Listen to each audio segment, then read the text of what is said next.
안녕하세요. 심리맨입니다. 요즘 들어서 카카오톡 오픈챗을 통해서 질문들이 예전보다 조금씩 더 많이 들어오고 있거든요. 저로서는 충분히 지금 소화할 수 있는 수준의 양들이라 말씀드린 대로 24시간, 늦어도 48시간 안에 답변을 드리고 있습니다. 유튜브 영상과 그리고 개인 톡을 통해서 여러분들이 궁금해하는 것들, 도움받고 싶은 것들에 대해서 제가 알고 있는 한 정성껏 답변을 해드리고 있습니다. 필요하신 분들은 부담 갖지 마시고 자유롭게 이용하시기 바랍니다. 오늘은 그 구독자님께서 질문해 주신 것들 중에서 한 가지 주제를 다루려고 합니다. 이런 질문이 올라왔었어요. 영성, 신비주의, 유사과학, 그리고 트랜서핑, 이런 것들을 나누는 나만의 어떤 기준이 있느냐, 심리맨님의 기준이 있습니까? 이런 것들을 알고 싶다는 질문이었어요. 제가 몇몇 영상들, 특히 트랜서핑을 소개할 때마다 종종 언급하는 내용이 신비주의, 지나친 신비주의 쪽으로 흐르는 것을 저는 경계한다, 이런 얘기를 많이 드리고 있지요. 여기에 대해서는 변함없는 입장입니다. 저의 학창 시절, 대학 시절에 그 심리학도로서 생활을 할 때 이러한 신비주의적인 지식이나 또 이러한 경험들, 여러 어떤 단체들, 그리고 어떤 사람들, 이런 것과의 접촉이 많이 있었습니다. 다 말씀드리지 않겠는데요. 웬만한 여러분들이 온라인상에서 검색해서 나오는 내용들, 그런 것들을 직간접적으로 그리고 가까이 혹은 거리를 두고서 충분히 경험을 했습니다. 그것을 통해서 안 것도 많이 있고 배운 것도 많이 있지만 또 반면에 여러 가지 폐해들, 그리고 실상들, 그리고 문제점들 역시도 많이 파악을 했습니다. 특히 제가 심리학이라는 과학으로서의 이러한 학문적 도구를 갖고 있지 않았다면 저는 원래 저의 성향상 좀 종교적인 그런 성향이 있거든요. 종교성이라고 그러죠. 이런 게 있기 때문에 이러한 과학적 사고, 마인드가 제 안에 들어와 있지 않았다면 이러한 곳에 접근을 했을 때 꽤나 위험한 결과를 초래했을지도 모른다는 그런 생각을 하게 돼요. 그래서 항상 우리는 이런 과학과 합리, 이성이라는 것을 절대 무시해서는 안 됩니다. 하지만 모든 것을 또 이러한 과학, 합리, 이성으로서 모든 것을 다 설명할 수 있다고 주장해서도 안 된다는 게 저의 입장입니다. 항상 어떠한 도구라는 것은 그 쓰임새가 있기 마련이죠. 용도죠, 용도. 용도가 있고 그 용도는 어떤 목적을 가지고 있습니다. 그래서 어떤 대상을 알기 위해서는 거기에 맞는 도구를 사용해야, 적합한 도구를 사용해야 그것을 이해할 수 있습니다. 이해한다는 것은 그 대상이 지닌 뜻을 알 수가 있다는 것이죠. 말하자면 여러분이 배가 고파서 식당에 들어가서 음식을 주문했습니다. 밥이 이렇게 젓가락하고 나왔죠. 숟가락하고 나왔는데 앉아서 눈으로 먹을 수 있습니까? 소리를 들어서 먹을 수 있습니까?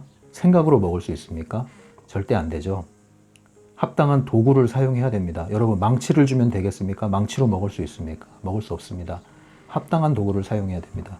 수저가 주어져 있죠. 수저를 사용해서 이것을 내 것으로 취할 수 있습니다. 합당한 도구를 사용해야만 그 대상은 내 것이 되고 비로소 이해가 되고 나와 일치되는 일이 벌어지는 것이죠. 화단을 가꾸려고 할 때 화분에 있는 흙을 푼다고 하면은 여러분들 포크레인이 필요합니까? 모종삽이 필요합니까? 모종삽을 사용해야겠죠. 포크레인이 조그마한 화분의 흙을 파낸다는 것은 포크레인 자체는 도구로서 문제가 없지만 그 용도는 적합하지 않다는 것입니다. 반대로 여러분들이 큰 100평 규모의 땅을 공사를 위해서 땅을 파내려고 하는데 인부들이 허리에 모종삽 하나씩 차고 와서 파기 시작한다면 이것처럼 어리석은 게 어디에 있겠습니까? 불가능하다고 할 수는 없지만 적합하지 않은 것이죠. 마찬가지입니다. 모든 것은 합당한 도구를 통해서 이해할 수 있는 겁니다. 그 도구의 쓰임새와 용도가 있기 마련입니다. 그래서 그 대상과, 알고자 하는 대상과 그 도구가 일치하는 만큼 우리는 더 빨리 쉽게 깊이 제대로 이해할 수 있는 것이죠. 마찬가지입니다. 이러한 신비주의적인 얘기를 할 때 제가 이러한 경계를 늦추지 않는 얘기를 자꾸 말씀드리는 이유는 이러한 도구 자체가 자칫 잘못하면 여러분들이 합당하게 이해를 해야만 하는 그러한 대상들을 왜곡하게 만듭니다. 왜곡시키게 되는 거죠. 잘못 이해하게 만듭니다. 포크레인을 사서 화분에 있는 흙을 갈아엎으려고 했더니 화분이 깨졌어요. 고로 포크레인은 문제가 있습니다. 나는 포크레인을 믿지 않겠습니다. 이거 어리석은 얘기잖아요.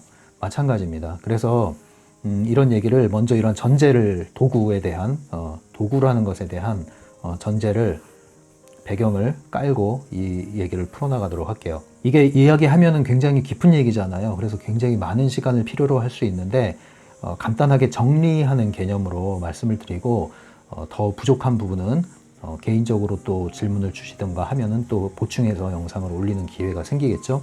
이렇게 이해하고 싶습니다. 자, 영성이라는 것은요, 영성은 spirituality라는 단어를 사용하고 있죠. 한마디로 스피릿이 뭔지를 아셔야 돼요. 예, 이게 굉장히 모호한 얘기거든요. 영성에 대해서, 영성적인 지식에 대해서 이해를 하시려면 스피릿에 대한 이해를 하셔야 돼요. 스피릿은 영이라고 할 수 있습니다. 스피릿이 뭔지 알아야 영성을 이해할 수 있어요. 신비주의는 이러한 비물질적인 영역, 초월적인 영역이라고도 하죠. 그러한 영역에 있는 대상들에 대한 지식, 그것을 신비주의적인 영역에 속한 것으로 보고 있죠. 그러면 유사과학이라는 건 뭡니까? 유사과학은 과학과 대비해서 보시면 되죠. 정통과학이라고도 할 수 있겠죠. 그러면 유사과학은요, 정통과학과는 대립된 개념으로 볼 수 있습니다. 흔히 얘기하기를 유사과학은 또 다른 말로 사이비과학이라고도 얘기하고, 또 유사과학의 입장에서 말하는 분들은 신과학이라는 용어를 또 사용하죠. 신과학. 뉴에이지 사이언스 무브먼트라고도 하는데요. 신과학이라는 말을 사용한다면 이 흔히 말하는 유사과학의 긍정적인 수용적인 견지에 있다고 보시면 되고요. 사이비과학이라고 부른다면 이러한 정통 과학적인 입장에서 비판적인 입장을 가지고 있다고 보시면 됩니다. 그러면 이 유사과학 혹은 신과학, 사이비과학이라는 영역은 무엇을 대상으로 하는가? 이러한 영성 신비주의의 영역, 초월적인 영역, 흔히 우리가 믿음의 대상으로 알고 있는, 그리고 미지의 대상으로 여기고 있는 그러한 것들에 대한 설명을, 이해를, 분석을 기존의 과학적인 도구를 사용해서 설명을 해내겠다는 것이죠. 예를 들면 뭐 텔레파시, 유체이탈, 기도의 효과, 효능, 뭐 이런 거 있지 않습니까? 이러한 보이지 않는 영역에 있는 것들, 그리고 초월적인 영역에 있는 것들, 이러한 대상들을 기존의 과학이라는 도구를 사용해서 해석하고 설명하겠다는 것입니다. 그런데 과학에서는 그러한 것들을 왜 유사과학이라고 얘기하냐면, 비판적인 입장에서는 너희들이 과학의 옷을 입고 있긴 하지만 과학의 정통적인 과학의 합당한 절차를 무시했다. 그러니까 말하자면은 과학의 옷은 입었는데 그 옷이 엉성하다는 거죠. 그런데 사람들은 과학이라는 옷을 입히면 쉽게 받아들이는 경향이 있다는 것이죠. 그래서 정통 과학자들은 너희들은 비슷하지만 달라. 사이비야. 너희들은 과학이라고 말하고 있지만 실상 너희들이 연구하는 절차는 전혀 과학적이지가 않아. 오류투성이야. 그리고 그러한 대상은 그렇게 설명이 되는 것이 아니야. 뭐 이렇게 이제 비판을 하는 것이죠. 여기에 대해서는 굉장히 논란의 여지가 많이 있습니다. 그래서 제가 굳이 이런 부분을 깊이 다룰 용의는 없는데, 다만 아까 말씀드렸듯이 과연 과학이란 도구는 어떠한 대상에 적합하고 어떠한 용도로 사용되어야 하는 것이냐, 이런 것에 논란의 여지가 있는 것이죠. 유사과학과 과학은 이렇게 정리될 것 같고요. 이제 이 말씀을 드리고 싶어요. 신비주의, 영성, 요거 같은 개념으로 가지고 가겠습니다. 영성을 이해하시려면요, 영에 대한 이해를 해야 된다고 그랬잖아요. 그럼 영이라는 게 무엇일까요? 저의 이야기를 그냥 들어보십시오.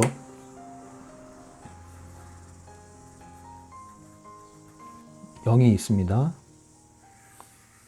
그리고 이것을 혼이라고 합니다. 혼. 그리고 몸이 있습니다.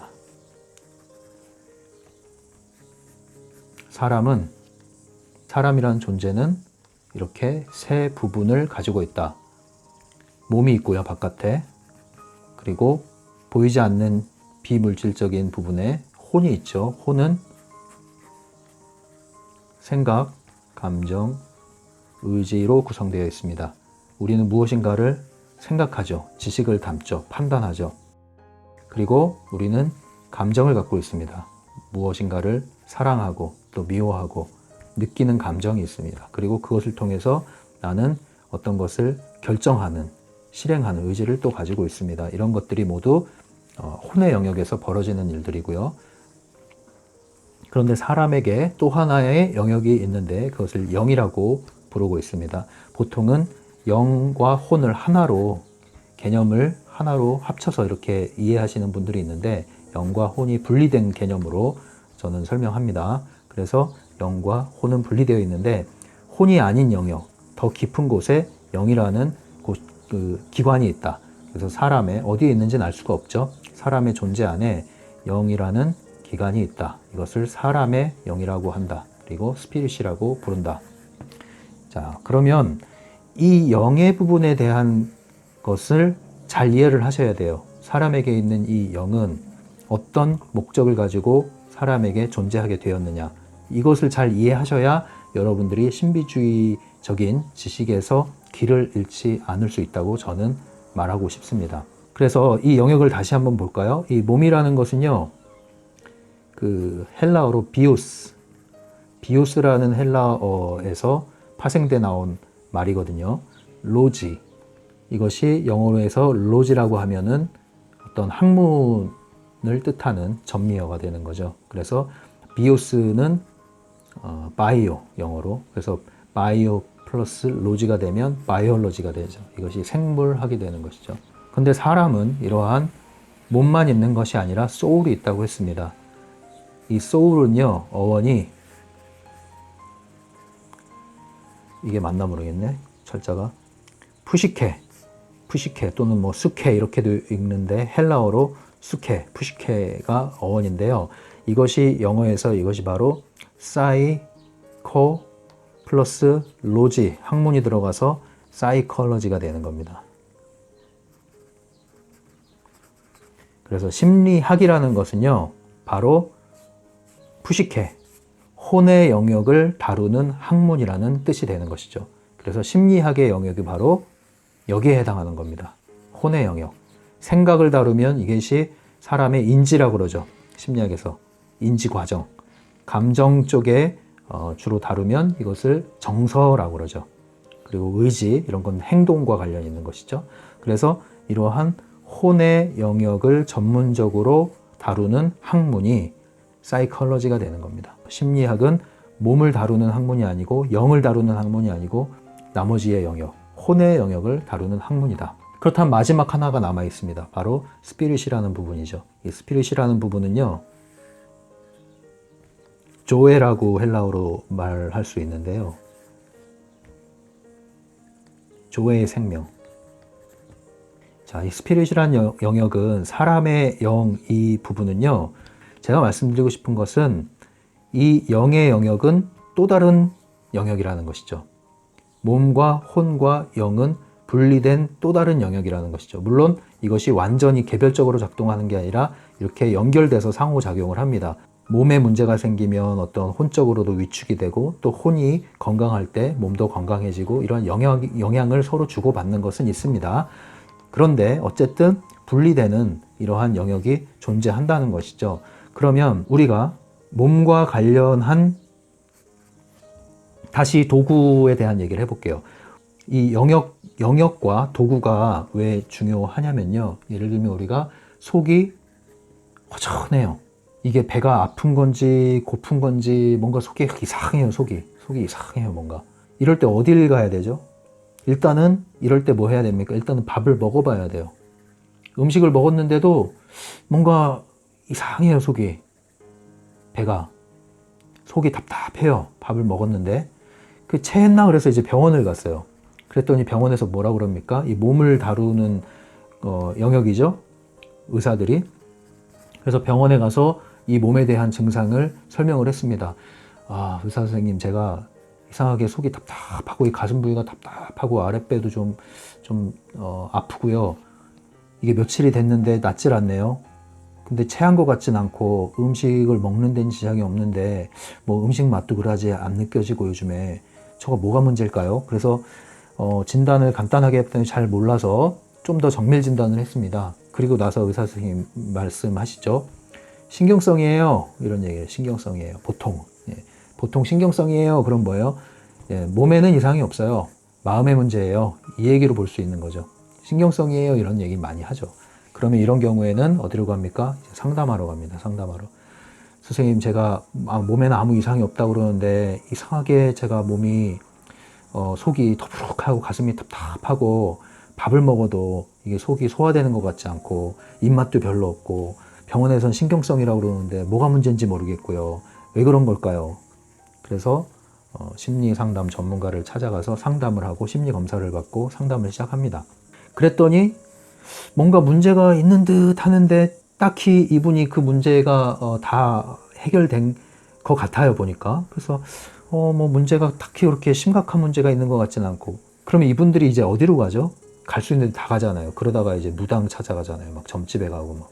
그러면 무당은 뭐라 그래요? 어허, 조상 묘 자리가 잘못되어 있네. 이 묘를 좀 옮겨야겠어. 구슬 좀 해야겠어. 1,000만 원 들고 와. 뭐 이런 얘기 할 거 아닙니까? 그럼 이제 빗나가기 시작하는 거예요, 여기서부터는. 네. 답을 못 찾으니까 답을 찾기 위해서 가다 보니까 엄한 길로 가게 되는 것이죠. 아무튼 왜 답을 못 찾았느냐 모르겠습니다. 이거 이제 실제 사례는 아니니까 제가 지금 가상으로 말씀드린 거니까 또 가정에서 말을 해봅시다. 예를 들면 이런 걸 수가 있어요. 이분이 이제 뭔가 허전함을 느낀 거죠. 허전함 또는 공허함, 외로움 이런 걸 느꼈는데 처음에는 속이 허전한가 이렇게 생각한 거예요. 내 배가 허전한가? 그래서 배에 음식물을 넣어줬죠. 몸을 채워줬어요. 몸에 욕구를 채워줬어요. 만족을 시켜줬어요. 근데 몸에는 만족이 있고 이상도 없어요. 그래서 이번에는 혼의 문제인가 해서 정신적인 상담을 받고 이런 부분들을 채워줬어요. 이제 사회 활동도 하고 사람도 많이 만나고 취미 생활도 하고 문화 생활도 향유하고 뭐 그 돈으로 여행도 가고 그래서 주위에 좋은 사람들하고 관계를 맺으면서 별 문제 없이 원만해요. 딱히 문제가 없어요. 그런데도 답답하고 허전하고 공허하고 뭔가 이건 아닌 것 같고 외로움은 여전히 남아있고 사람들이 많은 데 가면 그 많은 속에서 군중 속의 고독이라고 그러죠. 많은 사람들이 있고 내 주위에 연락할 수 있는 사람, 연락 오는 사람, 좋은 사람 많이 있는데 그런데 이상하게 허전한 거예요. 그러면 이 사람은 문제를 어디서 찾아야 된다? 또 다른 영역에서 찾아야 된다. 그것이 바로 영의 영역이라는 거죠. 근데 이 영의 영역은 이것은 더 깊은 존재의 차원입니다. 그리고 이거는 삶과 죽음의 문제죠. 그래서 이것을 보통은 이제 초월적인 영역이다 이렇게도 이야기를 하죠. 이거는 보통 종교적인 영역으로 넘어가게 되죠. 그래서 심리 상담사를 찾아가도 한계가 있고 이런 경우에는 영적인 영역으로 넘어가는 겁니다. 그런데 이 영적인 영역에 넘어가는 이 울타리 근처에 뭐가 포진해 있어요? 이러한 여러 가지 신비주의적인 여러한 가르침들이 포진해 있습니다. 여기에 물론 무당도 있죠. 그래서 여기서 문 앞에서 영업을 하는 겁니다. 너 보니까 답이 안 나오는 애야. 너 여기저기 다 돈 쓰고 다니는데 해결 안 되지. 그게 뭐 때문인지 알아? 바로 이것 때문이야. 그러니까 날 따라와. 그래서 여러 가지 수련들을 하러 다니고 거기서 어떤 종교적인 편향들이 생기게 되죠. 그래서 집단 안에 폐쇄된 그 안에 들어가서 거기서 전혀 도움이 안 되면 들어가지 않겠죠. 도움이 됩니다. 근데 문제는 거기 한번 들어가고 나면 이제 거대한 또 하나의 펜듈럼에 여러분은 갇히게 되는 겁니다. 진정으로 이 문제를 해결하려고 했다면요. 만약에 정말로 이 사람이 영의 영역에 문제가 생겼다면 이 영의 문제를 진정으로 해방시킬 수 있는 그러한 합당한 도구와 대상을 도구를 통해서 대상을 찾았어야 돼요. 그런데 이 영역에서 많은 거짓, 가리워지는 그러한 여러 펜듈럼들이 트랜서핑으로 말하면 펜듈럼들이 다양한 역할과 단체와 사람들을 동원해서 여러분들을 진실을 찾지 못하도록 또 낚는 겁니다. 그래서 이 부분에 대해서는 제가 언급을 안 하잖아요. 언급은 안 하는데 그건 알고 있으라는 거죠. 어떠한 문제의 영역을 잘 이해를 하셔서 거기에 해당하는 문제는 거기에 해당하는 전문가, 거기에 해당하는 합당한 도구를 통해서 해결하셔야 된다. 그 얘기를 말씀드리는 거예요. 예를 들면 정말로 배가 아픈데 그러면 주사를 맞고 약을 먹고 입원을 해야 되는 사람이 정신승리하고 앉아있으면 안 되죠. 자기 최면하고 있으면 안 되죠. 약을 먹으면서 한다 그러면 뭐라고 안 하죠. 근데 반드시 약을 먹고 집에서 쉬어야 될 사람이 정상적인 현대 과학의, 의학의 힘을 완전히 거부하고 산속에 들어가가지고 소나무 붙잡고 기도만 한다고 되겠습니까? 그건 아닙니다. 그래서 여러분들이 영역을 아셔야 돼요. 몸의 영역, 혼의 영역, 영의 영역이 있고 몸에서부터 오는 근원이 몸으로부터 나온 문제가 있고 혼에서 나온 문제가 있고 영에서 나온 문제가 있습니다. 몸의 결핍이 있고 혼의 결핍이 있고 영의 결핍이 있습니다. 몸의 욕구가 있고 혼의 욕구가 있고 영의 요구가 있습니다. 몸의 만족이 있고 혼의 만족이 있고 영의 만족이 있습니다. 그래서 이것에 대해서 여러분들이 이해를 하신 다음에 이러한 여러 가지 도구들에 있어서 분별을 하셔야 된다는 거죠. 왜냐하면 영성 신비주의적인 가르침은 바로 이 울타리 근처의 포진에서 여러분들을 각자 나름대로의 길로 안대하는 그러한 가르침들입니다. 그런데 여기서 길을 잘못 들어서면 이러한 본질적인 문제의 해결뿐만 아니라 이것이 해결이 안 될 뿐만 아니라 여러분들 기존에 갖고 있던 혼의 영역에 속한 것까지 파괴가 된다는 거죠. 손상이 된다는 거죠. 손상이. 이게 손상이 된다니까요, 진짜로. 제가 기회 되면 또 이 사례를 말씀드릴게요. 지금은 전반적인 얘기를 하는 거고. 이게 손상이 돼요, 손상. 이게 손상이 되고 나면, 그거 어떻게 할 겁니까? 몸의 손상보다 혼의 손상이 더 심각하고요. 혼의 손상보다 영의 손상이 더 심각합니다. 보이는 것보다 보이지 않는 것이 더 강력한 법이거든요. 군대에서 그냥 구타하고 끝나면 자고 나면 해결돼요. 그런데 밤에 와서 계속 욕하면서 괴롭히면요. 정신적인 피해는 되게 오래 갑니다. 하물며 더 깊은 곳에 있는 이런 영적인 부분은요. 더 분별하기가 어렵거든요. 그래서 제가 이러한 영성 신비주의적인 가르침을 여러분들이 받아들이는 데 있어서는 주의하셔야 된다. 그러면 제가 어떻게 이걸 분별하고 주의합니까? 이런 얘기를 할 수 있잖아요.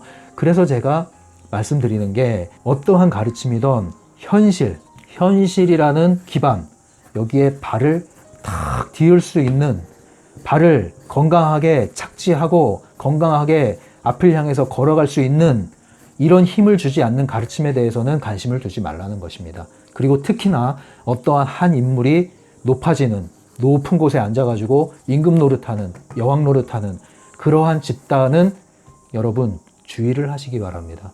아무리 여러분들의 마음을 위로해주고 거기서 좋은 가르침을 얻었다 하더라도 결국에는 폐해가 생길 수밖에 없습니다. 너무 많이 봤어요, 이런 것들을.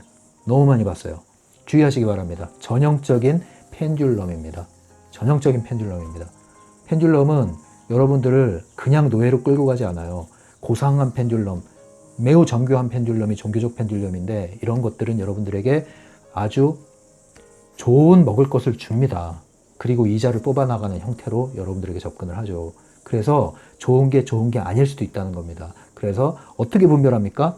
두 발을 땅에 튼실하게 현실이란 기반에 디딜 수 있고 착지할 수 있게 도와줘야 된다는 거죠. 그거를 심리학에서는 적응이라고 합니다. 적응을 하지 않은 상태에서 어떻게 초월을 합니까?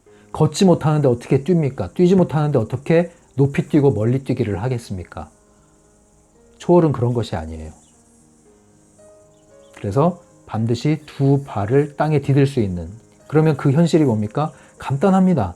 학생은 학업, 실력 쌓는 일에 능률이 오르고 성취를 할 수 있어야 되고요.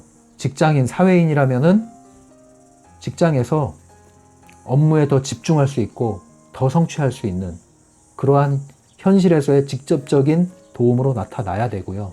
가정에서는 더 관계가 회복되고 화목해지는, 그리고 갈등을 잘 해결할 수 있는 그러한 기능들이 나타나야 되는 것입니다.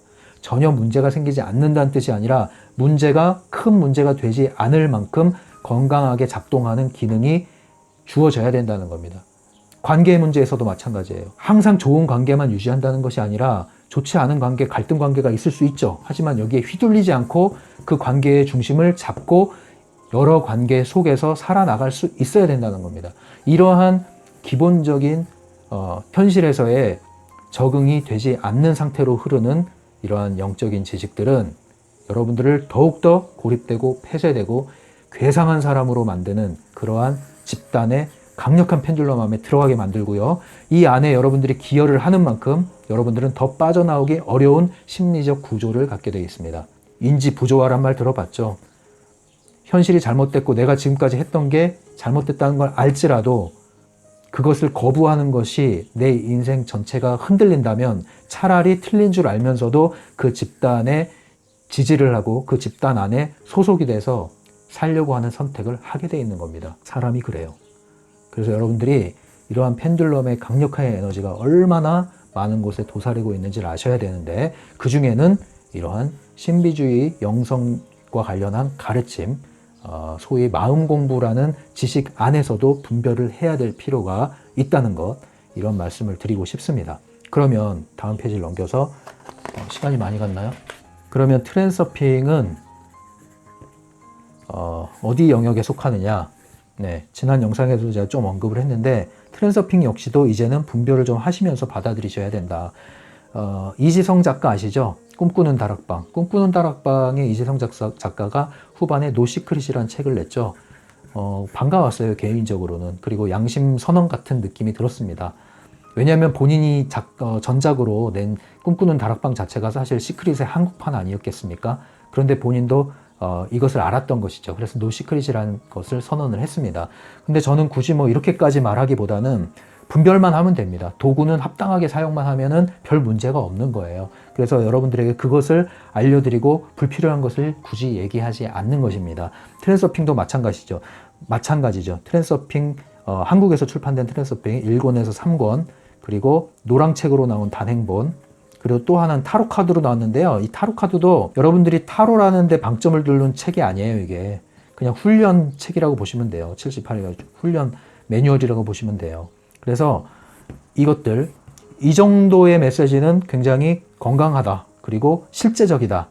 아까 말씀드린 대로 현실을 땅에 딛고 나아갈 수 있는데 매우 큰 도움이 되는 지식이 현실적으로 표현된 것이다. 이렇게 말씀드릴 수 있어요. 그런 면에서 트랜서핑은 전작들은 이런 신비주의적인 배경을 바탕으로는 하고 있대, 그것을 내비치진 않았다. 그리고 거기에 상당히 분리되어 있다. 이렇게 말씀드리겠는데, 후속작 이파티와 타프티, 그것은 양면의 한 책입니다. 그게 이것을 있는데, 여기에 보면은 여러분들이 이제 뭐 따은머리라고 해서 이미지 심상화를 통해서 물질 세계를 현실화시키는 구체적인 방법이 나와 있는데, 이것을 트랜서핑에서 고급 기술이라고 부르죠. 근데 여기서부터는 여러분들이 좀 복잡해지기 시작해요. 이것을 이해하려면 7개의 차크라와 그 다음에 오라장과 이러한 것들에 대한 기본 개념이 이해돼야 되거든요.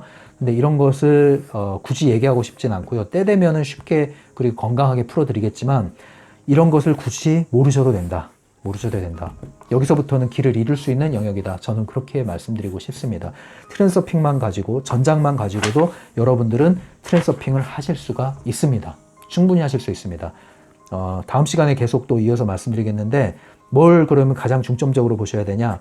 펜듈럼과 중요성이란 개념, 이것을 트랜서핑에서 우선적으로 가장 중점적으로 이해하시고 경험하셔야만 합니다. 이것만 가지고도 상당히 여러분들이 트랜서핑의 효과를 실제적으로 경험하실 수가 있습니다. 그리고 물론 가능태에 대한 기본적인 관념의 큰 전환이 일어나야 되죠. 패러다임의 큰 전환이 일어나야 됩니다. 가능태 공간이라는 것을 이해함으로써요. 다음에 이걸 또 얘기하기로 하고요. 어쨌든 트랜서핑 전작에 있는 내용들은 큰 문제가 없다. 다만 최근에 나온 타프티와 이파트, 그 두 권에 나온 내용들에 대해서는 경계를 좀 하셔야 된다. 그리고 이해하기도 쉽지 않으실 거예요. 상당히 이해하기가 쉽게 쓰여져 있지 않거든요. 많이 풀어야 되는 내용이 많이 있고, 핵심만 추출하면 별게 아닙니다. 한 페이지로 요약될 수 있는 내용들인데 많은 이야기를 다양한 관점에서 풀어낸 것이라고 볼 수 있죠. 아무튼 이렇게 저는 분리를 시키고 싶습니다.